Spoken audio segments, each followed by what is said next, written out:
자료해드린 마태복음 22장 첫 단락 말씀 들어가도록 하겠습니다. 주 예수여, 새롭게 말씀 앞에 모여서 주님의 이름으로 찬양하고 말씀을 묵상할 수 있는 기회를 또 주신 것 감사를 드립니다. 우리 인생의 삶이 여러 가지 우여곡절들이 많고 변수들이 많지만 다양한 많은 문제들 가운데에서 여전히 살아서 말씀하시는 주님의 음성을 우리가 세밀하게 듣고 마음의 심중에 깊이 새겨가면서 듣는 은혜가 부족하기 때문에 말씀을 상고하면서 말씀을 통해서 하나님이 오늘 사는 우리들에게 어떻게 역사하시고 계신지를 깨닫게 하시려고 이런 말씀을 상고하는 시간을 늘 갖게 하신 주님의 뜻을 분별해 가면서 오늘 말씀에 참여했습니다. 말씀을 들을 때 하나님의 마음속에 감춰져 있는 비밀한 뜻을 우리들에게 더 계시하여 주시길 바라고, 우리들은 겸비한 마음으로 주님의 말씀을 경청하여 듣고 주님의 뜻에 우리의 마음과 생각을 모두 몰입시켜서 주님과 한 생애를 같이 살아갈 수 있도록 축복된 인생의 인도자이신 주님께 나의 생애를 맡기는 축복 이물이 있기를 주의 이름으로 기도합니다. 아멘. 아멘. 오늘은 이제 자료해드린 마태복음 22장 말씀으로 들어가겠습니다. 제가 한 주간 동안 쉬어 있는 동안에 룻기 강해가 2권으로 되어 있고 양이 꽤 많은 양인데 다 이게 읽으셨다고 그러니까 숙제 양이 많았는데 공부를 잘하는 그 학생들 같아서 상을 줘야 되겠어요. 처음으로 읽었어요. 저한테는 하는 시간을 전략해 주신 분입니다. 성경의 구속사를 처음부터 끝까지 다 가르친다는 것은 많은 시간이 소요되는 것인데, 특히 그 룻기를 해드린 것은 성경의 구속사에 관한 그 줄거리나 뼈대 요약을 해놓은 말씀이다 싶어서 그 강해설을 해드렸던 거예요. 룻기만 읽어도 성경이 흐르는 그 맥을 잡을 수 있는 아주 큰 유익을 주는 내용들로 되어 있습니다. 오늘 마태복음 22장으로 들어가는데 22장 1절에서 14절까지 읽고 시작하겠습니다. 예수께서 다시 비유로 대답하여 이르시되, 천국은 마치 자기 아들을 위하여 혼인잔치를 베푼 어떤 임금과 같으니, 그 종들을 보내어 그 청한 사람들을 혼인잔치에 오라 하였더니 오기를 싫어하거늘 다시 다른 종들을 보내며 이르되, 청한 사람들에게 이르기를 내가 오찬을 준비하되 나의 소와 살진 짐승을 잡고 모든 것을 갖추었으니 혼인잔치에 오소서 하라 하였더니, 그들이 돌아보지도 않고 한 사람은 자기 밭으로 한 사람은 자기 사업하러 가고, 그 남은 자들은 종들을 잡아 모욕하고 죽이니, 임금이 노하여 군대를 보내어 그 살인한 자들을 진멸하고 그 동네를 불사르고, 이에 종들에게 이르되 혼인잔치는 준비되었으나 청한 사람들은 합당하지 아니하니, 예거리 길에 가서 사람을 만나는 대로 혼인잔치에 청하여 오라 하되, 종들이 길에 나가 악한 자나 선한 자나 만나는 대로 모두 데려오니 혼인잔치에 손님들이 가득한지라, 임금이 손님들을 보러 들어올세 거기서 예복을 입지 않은 한 사람을 보고 이르되, 친구여 어찌하여 예복을 입지 않고 여기 들어왔느냐 하니, 그가 아무 말도 못하거늘 임금이 사환들에게 말하되 그 손발을 묶고 바깥 어두운 데 내던지라, 거기서 슬피 울며 이를 갈게 되리라 하니라. 청함을 받은 자는 많되 택함을 입은 자는 적으니라.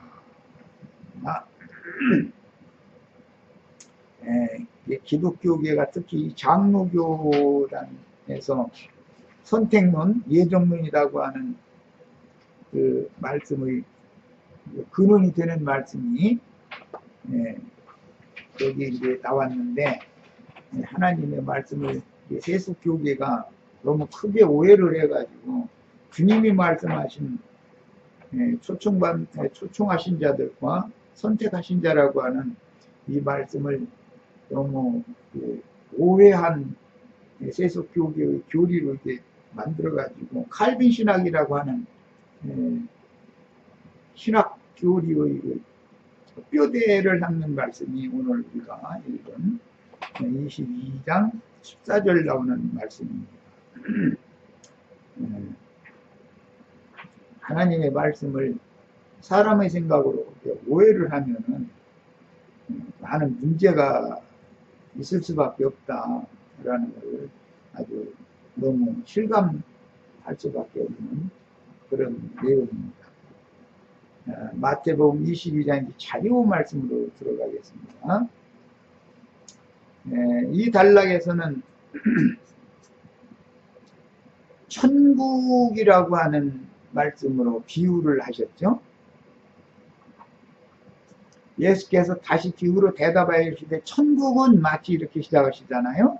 천국이라고 하셨죠. 21장 앞에 31절에서는 너희보다 먼저 하나님의 나라에 세리와 창조 모든 죄인들이 하나님의 나라에 먼저 들어간다 이렇게 했잖아요. 하나님의 나라와 천국이 지금 엄격하게 대비되고 있는 내용이다라는 걸 잘 먼저 생각하셔야 돼요. 말하고자 하는 의도를 잘 이해하셔야 되겠어요. 22장 31절 보면 그랬죠.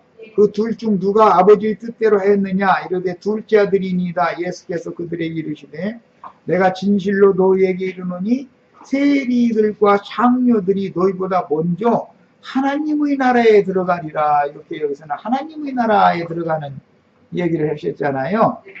그런데 비유 말씀으로 따지자면 이제 세 번째 비유 단락의 말씀인 22장 1절에서 14절 내용에는 지금 천국의 혼인에 관한 비유로 말씀하신 거예요. 하나님 나라에 들어가는 것과 천국에 들어가는 것은 개념이 다르다라는 걸 잘 구분을 하셔야 되겠어요. 이제 세속 교계에서는 흔히 이런 것을 잘 명확하게 구분을 잘 않고 가르치죠. 물론 하나님의 나라와 천국은 혼용하는 경우가 많이 있기 때문에 그렇지만 하나님의 나라와 천국은 세부적으로 보면 엄밀하게 다르다라는 걸 아셔야 됩니다. 하나님의 나라는 광의적이다. 그러나 천국은 주님께서 세우신 교회 시대와 오는 새 세상인 그 천년의 기한으로 정해진 천년 왕국이라고 이 말하는 그 두 시대만을 일러서 천국이라고 그러고, 교회 시대는 천국이 임하는 시대인 것이고, 오는 천년 기간의 왕국에는 천국이 나타나는 시대인 거예요. 그러니까 이제 이런 것에 대해서는 명확한 구별을 할 줄 아셔야 됩니다. 그 천국은 하나님의 나라에 포함이 되지만 천국 안에 하나님의 나라가 다 포함되는 것은 아니에요. 하나님의 나라는 영원 전부터 영원 후까지 전체가 하나님의 나라이기 때문에 구약 시대도 하나님의 나라가 있어요. 신약 시대도 당연히 천국이라고 하는 것은 하나님의 나라에 포함이 되는 거예요. 이런 그 개념을 잘 정리를 하시고 말씀에 들어가도록 합니다. 자, 자료 말씀을 이제 봅니다. 천국은 마치 자기 아들을 위하여 혼인잔치를 베푼 어떤 임금과 같으니, 대부분의 번역본들이 뭐 다 이와 같은 문맥으로 번역을 했는데, 사실은 제가 자료해드린 천국은 어떤 임금이 아들을 위하여 베푼 혼인잔치와 같다라고 이렇게 번역을 하는 것이 의미 전달을 더 잘해주고 말하고자 하는 의도를 이해하는 데 도움이 됩니다. 어떤 임금이 천국이다라고 하면 이해하기가 어렵잖아요. 그런데 임금께서 베푸신 혼인잔치를 지금 천국이라고 예수님 말하고자 한다 이런 말이에요. 예. 그러니까 오늘 우리의 이 모임이 천국의 혼인잔치인 거예요. 천국의 혼인잔치라는 것은 세례 요한으로 시작해서 예수님이 살아생전에 사람들을 불러 모아가지고 전도 말씀을 증거하는 말씀잔치를 하는 것이 천국 혼인잔치라고 지금 비유를 하는 거예요. 그러면 교회의 모임이라는 것은 혼인잔치로 비유된다, 그런 것을 알 수가 있는 거예요. 오늘 우리가 지금 혼인잔치에 오셨어요. 네, 여기 잔치 음식 먹으러 온 거예요. 네, 이것을 이해를 하셔야 돼요. 자, 그 다음에 이 혼인에 관한 이야기는 마태복음 25장에 보면 10처녀가 천국 혼인에 들어가기 위하여 기다리고 있다가 5처녀는 들어가고 5처녀는 천국 혼인에 들어가지 못했다, 이 말씀이 마태복음 뒤에 25장에 나오죠. 10처녀 뒤에서 나와요. 그리고 고린도후서 11장 1절 2절에 보면 바울 사도가 자기가 전도한 양무리들에게 나는 너희를 한 남편인 그리스도께 정결한 처녀로 중매를 하느라고 해산하는 수고를 지금 하고 있는 중이다, 그런 표현을 했어요.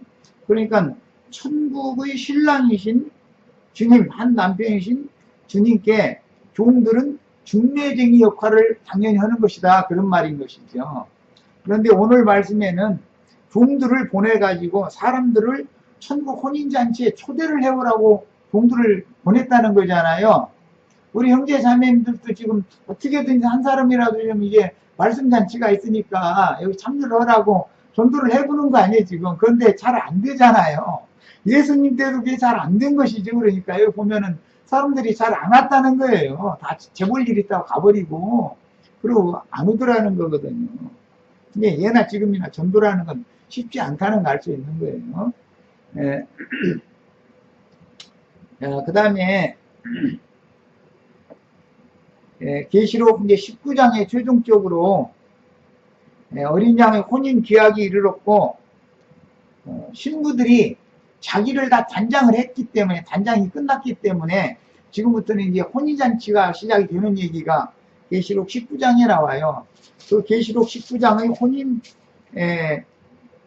준비가 모두 완료가 됐다는 것은 성도들에게 혼인 예복을 입을 자격이 있는 성도들에게 그 희고 고운 세마포 옷으로 혼인 예복을 입도록 이렇게 예복을 주시는 말씀이 나오고, 그 말씀에 이어서 나오는 말씀은 최종적으로는 추수 이야기를 하는 거예요. 추수 이야기.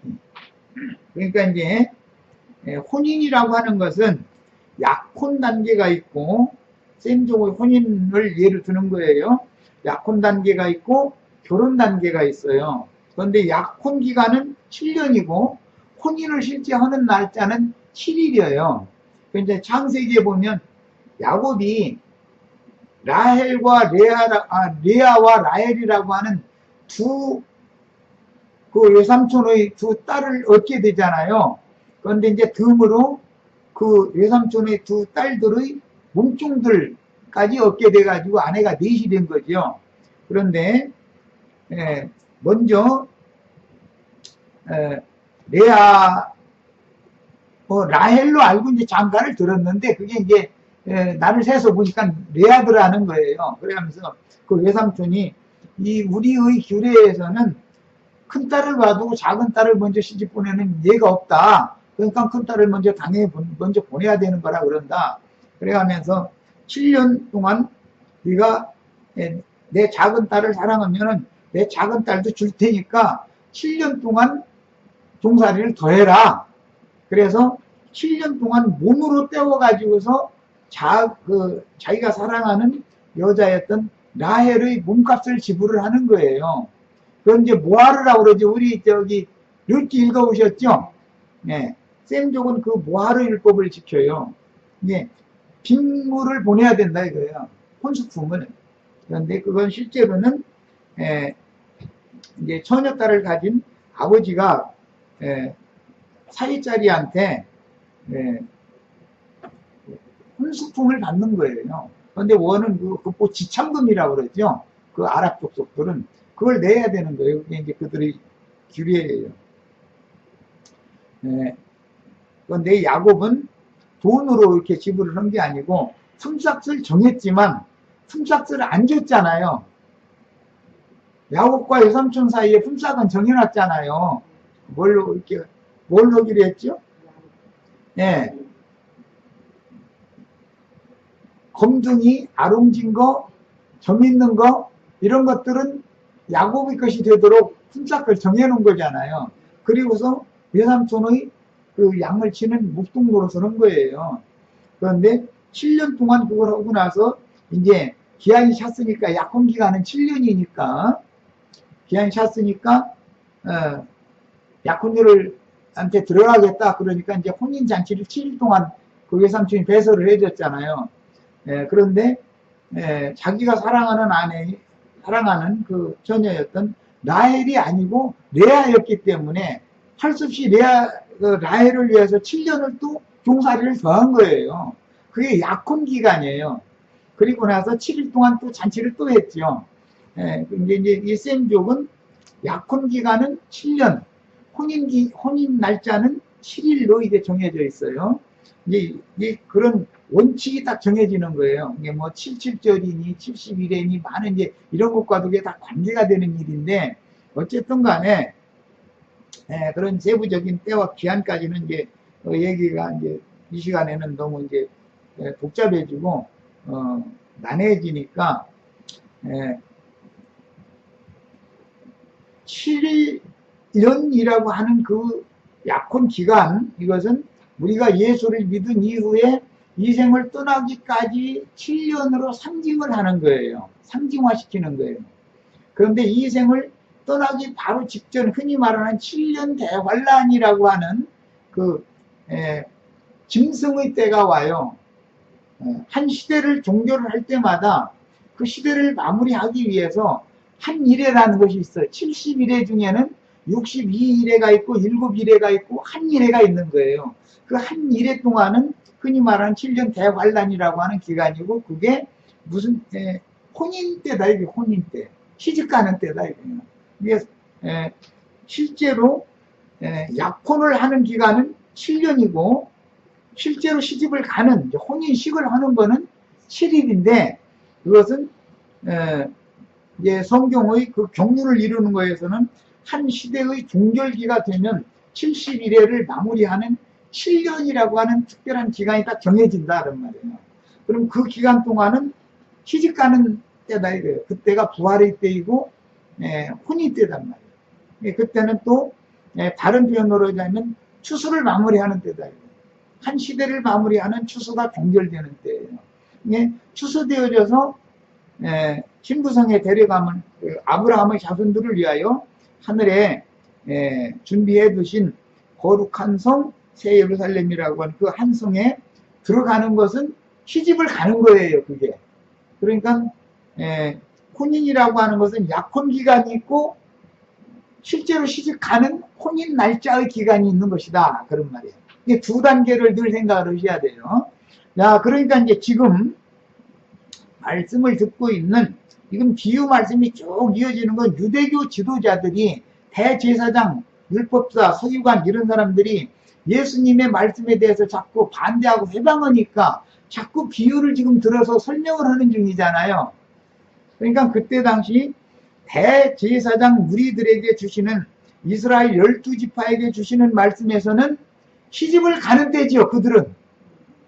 율법과 선지자의 때가 종결되는 때니까 마지막 한 일에 종결을 치는 때단 말이에요, 지금.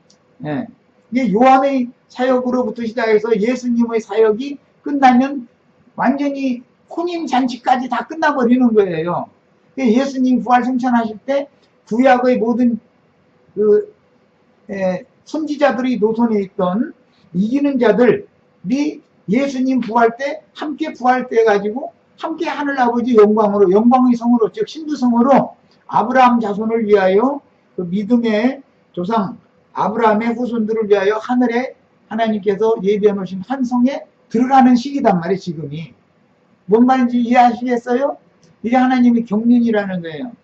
그러니까 지금은 구약 백성들에게 대해서는 마무리 추수를 하는 시기다, 그런 말이 되는 것이고, 시집갈 때다, 이게 지금 시집갈 때예요. 그런데 신랑이 신주댁에, 처가댁에게 약혼녀 집에 와서 신부를 데려가는 것이 혼인식을 하는 것이란 말이에요. 그런데 처음에 먼저 온 거예요. 7년 전에 와가지고는 약혼을 하는 거예요. 약혼을. 그것 보고는 영이 구속을 받았다 그래요. 무리들도 복음을 듣고 마음에 믿으면 영이 거듭나죠. 그건 약혼이 된 상태다 이거예요. 약혼 기간은 7년이라고 그랬으니까 우리가 처음 복음을 듣고 복음을 믿은 이후에 우리 생애를 마무리하기 위해서 나머지 그 한 일의 기간, 시집가는 기간인데, 그 날까지는 영이 거듭났을지라도 혼이 시집을 갈 수 있는 처녀로서 준비, 단장, 시집갈 준비를 해야 된다. 이건 혼의 구원을 이루는 과정이 필요하다 이런 말이에요. 영이 거듭났으면 약혼이 된 거예요. 혼의 구원을 이루는 과정은 처녀가 시집갈 준비를 하는 거예요. 흔히 말하는 신부 단장한다 이렇게 표현하죠. 세상교회에서는. 계시록에서는 밖에 사람을 꾸밀라고 하지 말고 마음에 숨은 사람을 단장해라. 베드로 사도는 그렇게 표현을 했죠.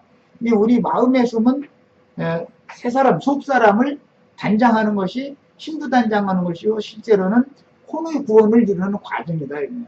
영이 구원을 받았으면 약혼이 된 상태인데, 그 처녀가 정절을 지켜가면서 혼의 구원을 이루어서 온전한 혼인에 들어갈 수 있는 신부로 단장이 된 다음에 한 시대를 마감하는 마지막 한 일에 7년 대환란이라고 흔히 말하는 짐승의 때가 전반부가 있고 후반부가 있는데, 짐승의 때에는 시집을 가는 시기다 그런 말이에요. 7일 동안 혼인 잔치를 하는 걸로 이렇게 상징을 해놓는 거예요.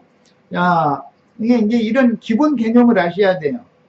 그리고 오늘 이제 말씀해 보면은 선왕 얘기가 나오죠. 여기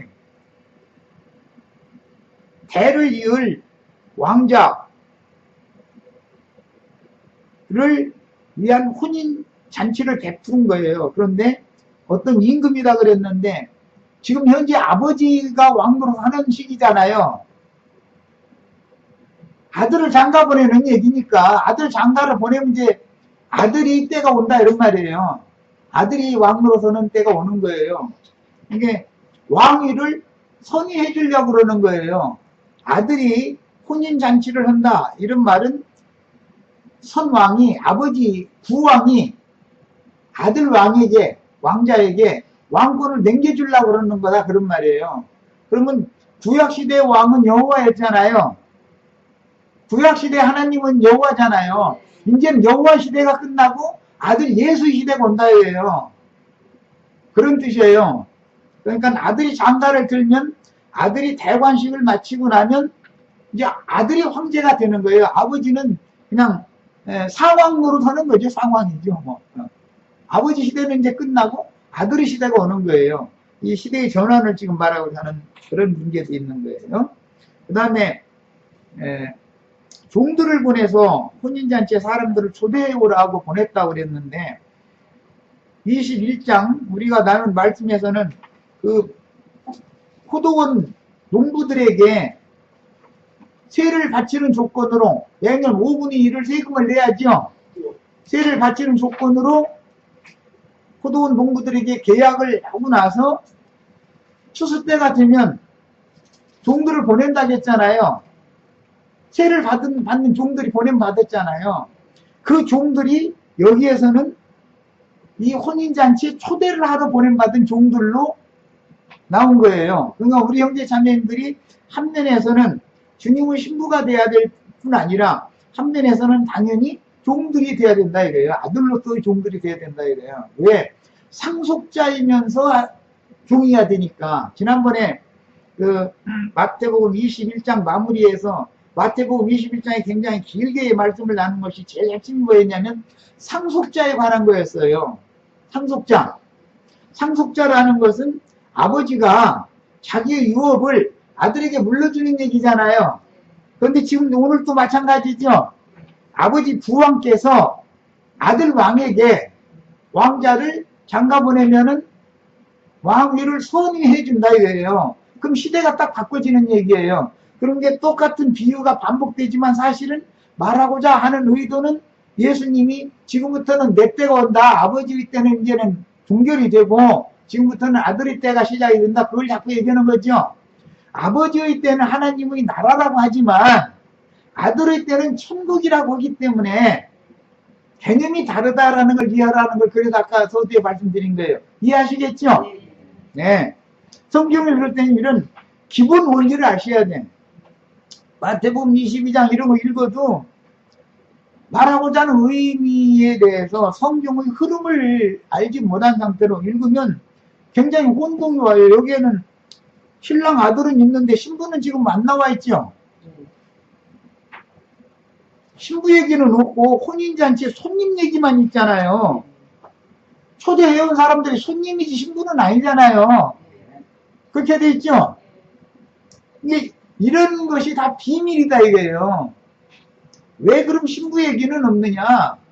신부 얘기는 약혼을 했을 때 살리는 것은 영이고 주와 합하는 자는 한 영이 된 영이기 때문에 속사람이 구속받은 약혼녀의 속사람이 신부가 되는 얘기인 것이지 껍데기가 신부가 아니다 이거예요. 혈육이라고 하는 것은 하나님 나라에 들어가지 못하는 것이기 때문에 그래서 여기는 신부 얘기를 살짝 감춰놔뒀어요. 그리고 나서 택함 받은 자다라고만 해놓은 거예요. 택함 받은 자가 신부인 거예요. 이제 청함을 받은 자라고 하는 것은 손님이잖아요. 다 손님. 그렇죠? 그런데 택함을 받은 자라고 하는 것은 사실은 청함을 받았어도 사람들이 잘 안 오니까 길거리에 가서 아무나 다 청해서 다 왔다는 거예요. 그런데 그들은 손님이 가득하게 찾더라는 거잖아요. 그렇지 신부가 가득하다고는 안 했잖아요. 그런데 청함 받은 자는 많지만 택함 받은 자는 적다 이랬어요. 그러니까 속사람이 실제로 거듭난 사람은 많은 사람이 교회 생활을 해도 실제로 속사람이 어린 양의 신부가 될 속사람이 거듭난 사람은 그 많지가 않다는 말인 것이죠. 우리 영혼이 시집을 가는 것이에요. 궁극적으로는 신부라는 건 우리의 구속받은 영혼이 시집을 가는 얘기인 거예요. 그런데 기독교계가 이 택함 받는 이야기를 할 때 사람 개체를 놓고 보는 거예요. 자기 예배당에 나오는 사람은 택함 받은 사람, 자기 예배당이 안 나오면 불택자 이렇게 보는데 그게 아니고 성경이 말하는 바는 속사람만 택함 받은 사람이다 이거예요. 속사람만, 거듭난 속사람만, 이 사람만 신부가 될 수 있는 거예요. 그 얘기예요. 아주 중요한 뼈 되는 게 다 말씀을 드렸어요. 지금 몇 가지 이게 요약해서 말씀드린 거, 하나님 나라와 천국은 개념이 다르다.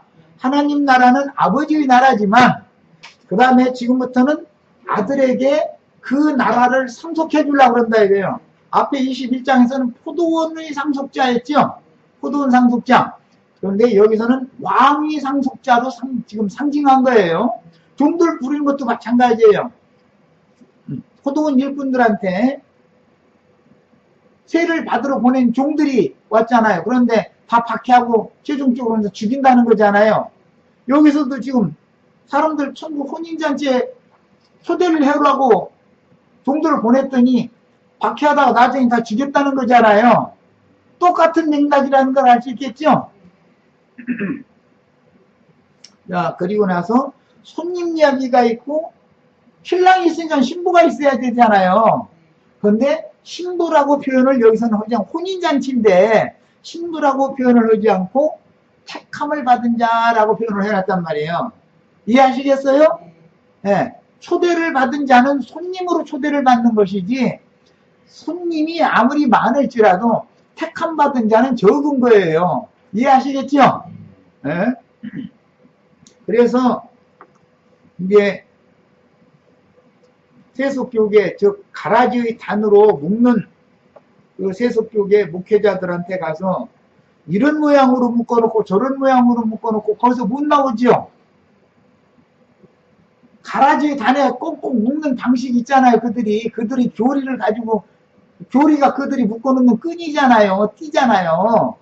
그들을 기독교계의 교리로 사람들을 단체로 다 모아가지고 딱딱 얽어매서 딱 묶어놓잖아요. 그러면 인과관계로 얽혀가지고 못 나오고, 뭐 직분 받았으니까 못 나오고, 뭐니까 못 나오게 딱딱딱딱 묶어놓잖아요. 이게 가라지를 지금 가라지 추수꾼들이 하는 일이다 이거예요. 여기 지금 주님이 보낸 종들은 곡식들만, 즉 어린 양의 신부가 될 자들만 추수하는 일을 하는 것이다 그런 말이에요. 이거의 성경의 비유다. 그러니까 가라지 단에 묶이지 말고 내 백성은 나와라 자꾸 이걸 부르는 것이 신약 복음이다 이런 말이에요. 유대교 지도자들 바리새파에 묶이거나 사두개파에 묶이거나 헤롯 땅에 묶이거나 에센파에 묶이거나 무슨 교단에 자꾸 묶어놓으려고 그러는데 주님이 와서 성전에서 주님께로 나와야 고쳐준다는 거잖아요. 유대교 체제에서 나와야 된다 이거예요. 지금 세상 교계에서는 여기로 나와야 실제로는 구원을 받는 거예요. 어린 양 신부가 되는 거예요. 이런 이치를 알아야 돼. 또 하나님이 받을 그 포도원 세가 돼야 되는 거잖아요. 포도원의 세라는 것이 그 마무리 말씀 드릴 때 아가서 8장 그 마무리 말씀을 통해서 그 바울 사도의 그 증거를 말씀드렸었죠. 주 예수의 날에 너희가 우리의 기쁨이요 자랑의 면류관들이 아니냐 그랬잖아요. 그러니까 포도원 세라는 세로 바쳐지는 사람들이 어린 양의 대관식에 참여할 신부들이고 앞에서 21장에서는 세금이다. 이 세금. 사도들은 지금 나도한 형제의 형제 자매님들을 세금으로 바치는 일도 하고 어린 양의 신부로 중매하는 일도 하고 지금 양면의 일을 하는 거예요. 이해하셨죠? 21장 같으면은 포도원 세금 바치는 일이고 22장 2달러 같으면은 어린 양의 신부로 중매하는 일을 한다. 바울 사도가 세금만 바친 것이 아니라 중매를 했잖아요. 한 남편인 그리스도께도 이를 정결한 처녀로 중매하느라고 이렇게 수고하고 애쓴다 그랬잖아요. 야, 그러려면 어떻게 하면 돼요? 유대교 체제라고 하는 조직에서 빼내야 된다 이거예요. 빼내야 된다. 가라지 단에 묶이지 못하게. 거기 묶이면 함께 심판받으니까. 네. 이런 원리를 알아야 기독교계의 예배당에 왜 안 나가야 되는지를 알고서 신앙생활을 해야 되잖아요. 그걸 모르고 그냥 무조건 왔다리 갔다리 하고 아무것도 모르고 내가 지금 가라지 단을 꺼지지 않는 풀무불에 던져 넣는다고 그랬는데 다발체도 전부 다 넣는다고 했는데 기독교계라고 하는 종교 조직체에 딱 묶이면 나도 모르는 사이에 배나도 지옥 자식이 돼서 지옥불 쪽에 던져지는 거잖아요. 이런 이치도 모르고 지금 예배당에 열심히 다니는 거단 말이에요. 이런 사람들 보고 이걸 가르쳐야 된다 이거예요. 복음이라는 게 뭔가 그들이 왜 거짓 복음을 하나님의 말씀을 변개시켜가지고 사람들을 혼동하게 만들어가지고 그들의 오늘 말씀에 뭐라 했냐면 두 가지 얘기를 했어요. 돌아보지도 않고 하나는 자기 밭으로 갔다 그랬어요. 기독교계 목사님들이 지금 그 예배당이 자기 밭이죠. 자기 일터잖아요 거기. 맞아요? 또 자기 사업체로 갔다겠죠. 사업으로. 목사님들이 사업체가 어디예요? 예배당 아니에요? 그대로예요. 성경 그대로 지금. 여기에서 이 사람들은 주님이 초대를 해도 안 오고 자기 교회 세우러 간다 이런 말이에요. 자기 교회. 그것이 바쁘기 때문에 주님께로 안 오는 거예요. 오늘 우리들이 이렇게 아무리 외치고 오라고 사정을 하고 그래도 못 알아듣잖아요. 못 알아들어요. 규모 가지고 분모 가지고 보이지도 않고 들리지도 않고 뭔 소린지 그 그냥 괜히 말해 기독교에 이렇게 나쁘게 말하느냐고 이렇게만 하고 있고, 예수님이 유대교 체제를, 종교 조직을, 율법 종교 조직을 좋고 나쁘고의 문제가 아니라 지금 예수님은 알곡을 뽑아내러 온 거 아니에요. 신부감을 불러내러 지금 오신 얘기잖아요. 이해되시죠? 예. 이런 원리를 알고서 성경을 읽어야 된다. 성경을 읽을 때는. 룻기에서도 보아스가 이삭 줍는 룻 보고, 우리 형제 자매들이 지금 이삭 주우러 온 거 아니에요, 여기. 예. 부스러기라도 얻어 먹으려고 왔다 하고 이제 표현도 이렇게 하는데, 음식이 없다라는 것은 말씀을 듣지 못한 귀가를 만난 사람들을 상징하는 거예요. 진리를 알고자 하는데 가르쳐주는 사람이 없는 거예요. 그러니까 가서 이삭이라도 주워다 먹고 살아야 되잖아. 연명을 해야 되잖아. 그런데 그 보아스의 밭에서는 일꾼들한테 한 줌씩 슬슬 이렇게 뒤로 흘려가지고 이삭 수월이 죽게 만들어줘라 했다는 거예요. 여기 이삭 죽기 좋잖아요. 여기 오면은. 아니, 오면 저녁도 먹여주고, 뭐, 말씀도 풍성하게 해주고, 얼마나 좋아.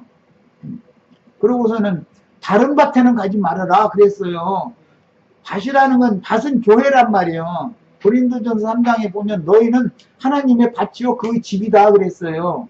교회라는 건 믿는 성도들이 모이는 교회는 하나님이 밭이 농장이다, 이거 여기 천국 농사를 여기서 하고 있는 거예요. 영혼들이 잘하잖아요, 이 밭에서. 이게 상징들이요. 그런데 룻 보고는 보아스의 밭에서만 이삭을 주고 다른 밭으로는 가지 말라고 그랬잖아요. 예. 다른 밭으로 가면은 거기도 똑같은 추수되니까 추수는 다 할 거 아니에요. 여기저기 사방에서. 그런데 거기는 그 보아스의 품꾼들처럼 그렇게 룻을 불쌍히 여기고 받아주고 뭐 이렇게 이삭 죽게 도와주고 그러는 게 아니라 희롱을 한다는 거예요. 희롱한다고 돼 있지만 사실은 그게 돌려 말하자면 뭐 숨어 당하는 거지 뭐 거기 가면은 뭐 돈뿐이라도 가지고 세상 있는 거 가지고 가느냐 어서 오라고 그래 하면서 하겠지만 뭐 빈털터리로 가면 거기서는 숨어 당하는 거예요. 룻같이 가난한 이삭 주스러 간 사람이 오면은 거기서 환영해 줄 것 같아요? 그럼 뻔히 알고서 너를 건드리지 말라고 이 군분들한테 내가 다 지시해놨으니까 걱정 말고 안심하고 여기서 이삭 주스라고 그랬잖아요. 그런데 다른 밭에 가면은 울림당하거든요. 망신당하고 그런 거 아니에요. 이런 게 성경이라는 건 말하고자 하는 의도가 항상 일관되게 흘러가고 있다는 걸 아셔야 되겠어요.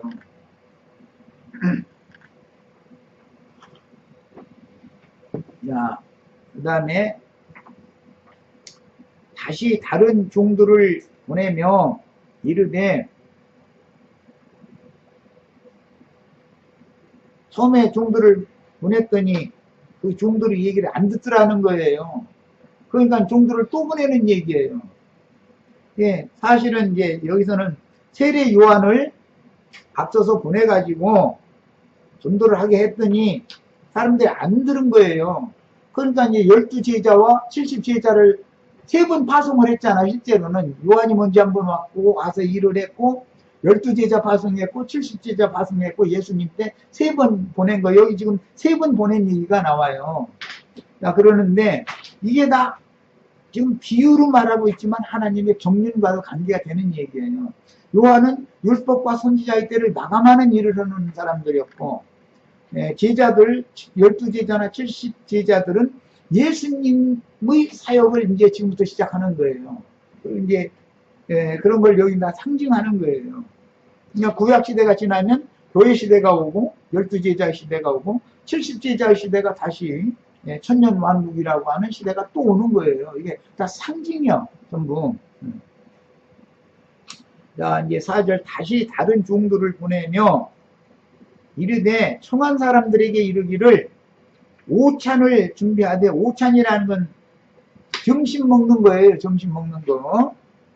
조찬, 오찬, 만찬 이렇게 식사에 관한 규정도 3번이 나와요. 성경에는. 그 어떤 용어가 나오면 그것은 어떤 때를 말하는 거예요. 때. 자, 오찬 이야기는 창세기 43장 25절에서 이게 인용하는 말인데, 요셉이 애굽의 총리가 된 상태에서 요셉의 형제들을 점심 먹는 시간에 초대했죠. 그래가지고 한 상에 둘러앉아가지고 점심을 먹었잖아요. 예. 그게 오찬이에요. 지금 거기서 지금 인용을 하고 있기 때문에, 오찬 얘기가 나오면, 요셉과 형제들이 한 자리에 앉아서 음식 먹는 거 염두에 두고 있구나. 그러면 요셉은 예수님이니까 예수님과 주님의 부름을 받은 이스라엘 12지파 사람들이 함께 한 상에 둘러앉아서 식사하는 것을 지금 염두에 두는데, 이것은 주님의 말씀을 듣는 것이 요셉이 나눠준 음식을 먹는 것의 상징이요. 창세기 요셉이 나눠준 음식을 형제들이 먹는 건 주님이 말씀을 가르쳐 줄 때 이스라엘 12지파가 주님의 말씀을 듣는 것을 상징한다, 그런 말이에요. 그러니까 지금은 이스라엘 12지파들에게 하는 마무리 추수 말씀을 하는 중이다, 이렇게 금방 답을 찾아낼 수 있는 거예요. 그 다음에 나의 소와 살진 짐승을 잡고 그랬는데, 소는 종을 말하는 거고, 살진 짐승이라는 건 뭐 양이나 염소나 이런 걸 잡았다는 뜻인데, 이런 주님의 종들을, 순교자들을 염두에 두고 하시는 말씀이에요. 그 다음에 모든 것을 갖췄다. 그러니까 예수님이 전도를 할 수 있는 준비가 다 갖춰졌다, 그런 말이에요. 혼인잔치에 오셔서 하라 했더니 그랬어요. 야, 그들이 돌아보지도 않고, 요한의 말도, 12제자나 70제자들의 말도 왜 안 들었느냐? 대제사장 무리는 자기네들이 자칭 의롭다, 자신들을 그렇게 여기고 있었고, 자신들은 누구의 말을 들을 필요가 없고 누구를 가르치는 사람들이라고 늘 생각하고 있었어요. 앞에 21장 첫 번째 나오는 비유 말씀에서 그게 나왔죠. 예수님이 성전에 가서 상 뒤집어엎고 뭐 이게 다 가르치고 그러니까, 네가 네 이름과 무슨 권세로 이 백성들을 가르치느냐? 자기네들은 가르치는 권세가 있다고 생각한 거 아니에요. 그러니까 그 사람들은 가르침 받을 생각이 전혀 없는 거예요. 자기네들이 다 스승이 돼 있으니까 스스로. 실제는 엉터리로 하나님 말씀을 오해해가지고 잘못 알고 있는 건데, 바르게 가르쳐주는 세례 요한이나 예수님이나 예수님의 보낸 종들이 나가서 그 사람들한테 전도를 하려고 그러면은, 이거 아무것도 아닌 것들이, 너희가 신학원 했어? 뭐 증명 내놔봐. 목사증 있어? 이러잖아요. 안 들으려고 그러잖아요. 박영재님 지금 가서 컨예배당 은혜교회 당회장 목사님 나 면담 좀 하러 왔다고. 그 목사님 설교원소리 들어보니까 용 그게 성경하고는 안 맞던데 내가 좀 말씀 좀 몇 마디 드릴 거 있어서 왔다고. 그러면은 어서 오시라고 할 것 같아요. 이 미친놈이 어디서 왔냐고 할 것 같아요. 찜은 갖고 왔냐고 당장 그래요. 네, 신부인 뭐냐고. 그래 버려요. 전혀 들을 마음이 없는 거예요. 그래서 그 사람들 돌아보지도 않았다 그 말은 관심 없다 그러잖아요. 관심 없다. 예수님의 초대에 이 사람들은 관심 없다는 거예요. 돌아보지도 않는다라는 말은 아예 관심 없는 거예요. 오서 뭐 가짜는 것이고 저 갈릴리 나사렛 뭐 어촌에서 뭐 어떤 사람이 왔다던데 뭐 이러고 들으려고도 않는 거예요. 그런데 그래가면서 한 사람은 자기 밭으로 갔다 그러면 자기 밭이랑은 자기 교회를 말하는 거예요. 그리고 한 사람은 자기 사업하러 갔다는 거예요.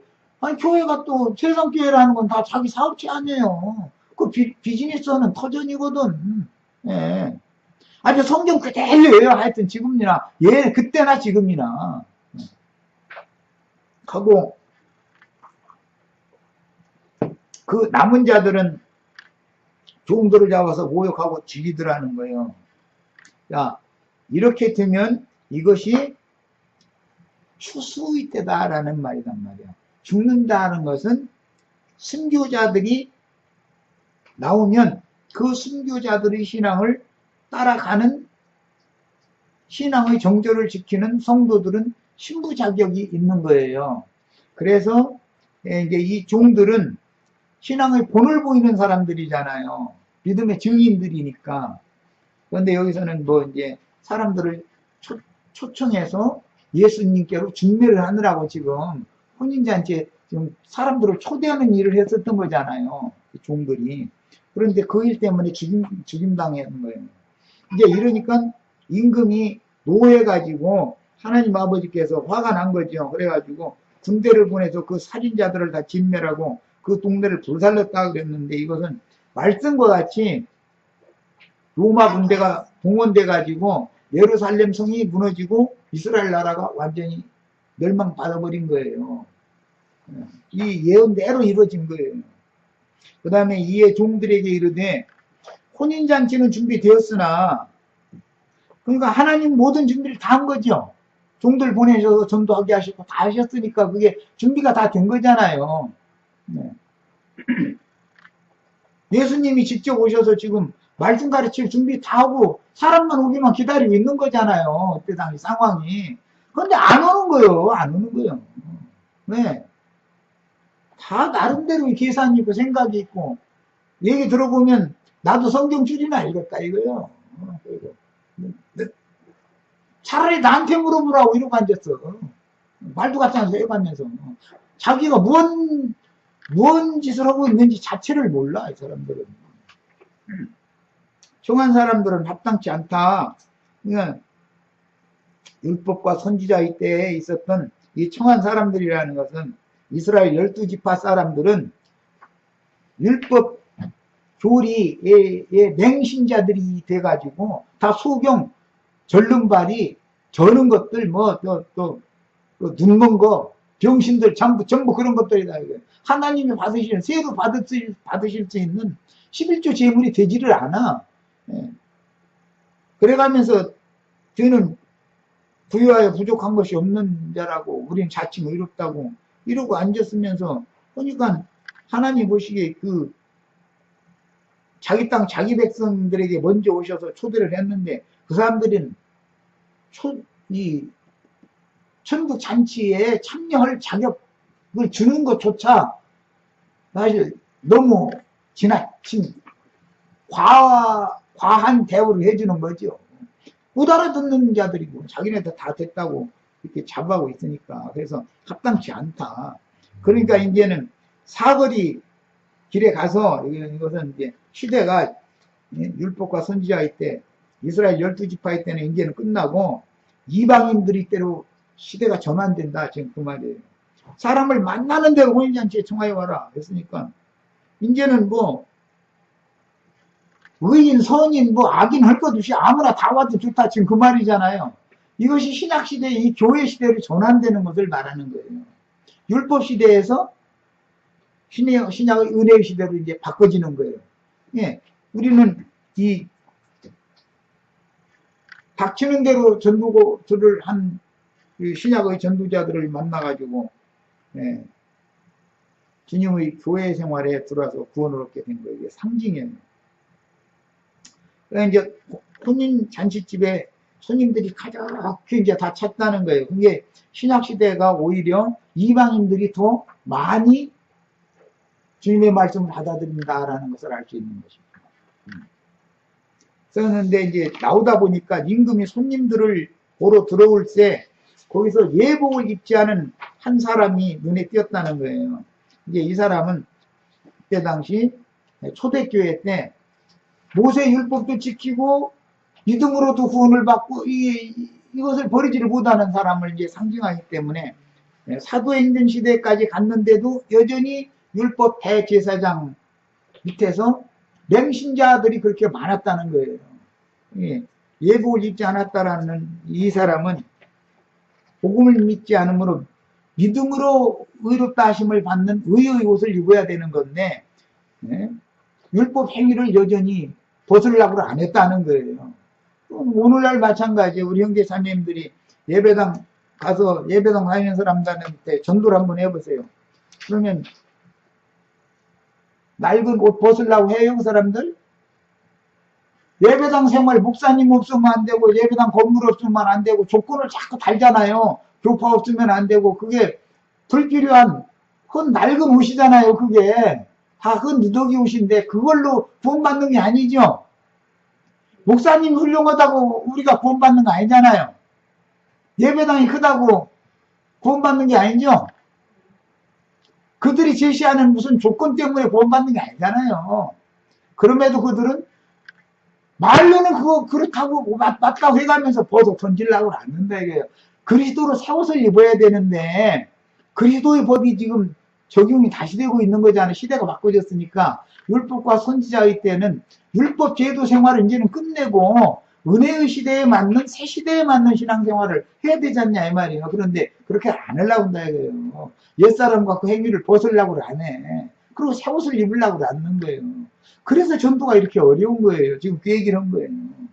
그래서 그런 대표성을 가진 사람이 여기서는 대제사장인데 이 사람을 보고 어찌하여 예복을 입지 않고 여기 들어왔느냐라고 할 때 이 예복 입지 않은 사람 보고 이 나쁜 놈아 라고 부른 게 아니라 친구요 이랬어요. 그러니까 이 혼인잔치 아들의 혼인잔치를 배설한 임금하고 친구니까 가깝게 늘 지내던 사람이다라는 거 아니에요. 먼 사람이 아니고 율법 하나님과 매우 가까운 사람이에요. 아주 친구로 지내던 사람이. 그러니까 여기서는 지금 사실은 대제사장 우리가 예수님을 대적하기 때문에 대제사장을 염두에 두고 이렇게 하신 표현이에요. 네. 그런데 그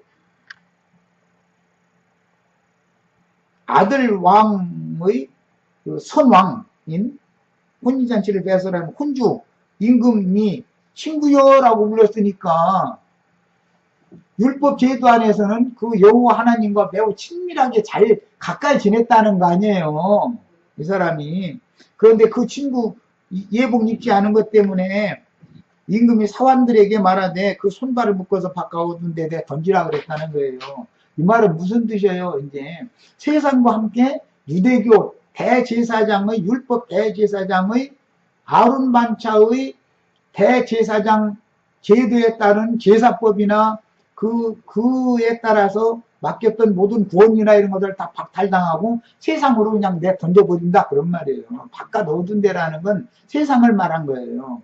그래서 이제는 율법 제도, 율법 시대가 끝나는 거예요. 율법 제사도 끝나버리고 율법에 속한 모든 건 싹 끝나버리는 거예요. 그리고 멜기세덱 반차로 이제 완전히 전환이 와버리는 거예요.